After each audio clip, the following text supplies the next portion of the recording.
ඔන්න යාළුවනේ අද වෙනස්ම විදිහේ වීඩියෝකින් තමයි මම ඇවිල්ලා තියෙන්නේ. හැමදාම කවි කියනවා, සින්දු කියනවා, එහෙම වීඩියෝනේ මම හැමදාම දාන්නේ. අද වෙනස් වීඩියෝ එකකින් ආවා. ගහේ රඹුටන් තියෙනවා දැක්කා. ඊට පස්සේ මට හිතුණා පොඩි අච්චාරුවක් හදලා කන්න. රඹුටන් එහෙම ඉති පිටින්ම කඩාගෙන ඇවිල්ලා තමයි තියෙන්නේ. පොඩ්ඩක් ඉන්නකෝ. ඒ ටික කඩාගෙන ඉවර වෙනකන් වීඩියෝ එක ඔහොම බලාගෙනම ඉන්න. අවසානය ඒ ටික ඔහොම කඩාගෙන පොතු ටික ඇරලා වෙනම වාජනයකට දාගන්න. ඔන්න මම නම් ඒ ටික එකකින් කඩාගෙන ඉවරයි. දැන් තියෙන්නේ පොතු සුද්ධ කිරිල්ලක් තමයි. ඔන්නම පොතු ටිකත් සුද්ධ කරගෙන හිමීට පොතු සුද්ධ කරන ගමන් එකක් කටටත් දාගෙන මේ යන්නකෝ.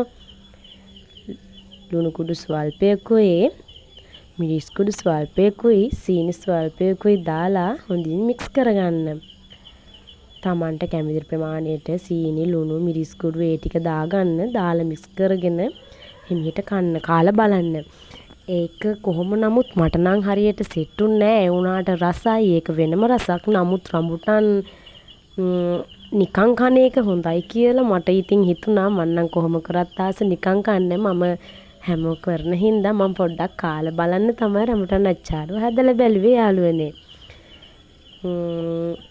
එහෙනම් වීඩියෝ එක අවසන් වෙනකම් බලන් ඉන්න.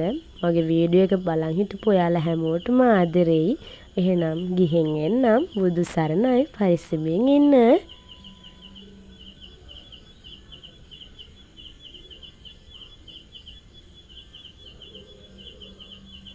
පේනවනේ අවසානයේ වෙනකොට කොහොමද කියලා. ඒක රසයි. කාලත් බැලුවා. රස පාටයි යාළුවනේ. ඔයාලා තදලා බලන්න. ගිහින් එන්නම්. බුදු සරණයි. පරිස්සමෙන් ඉන්න.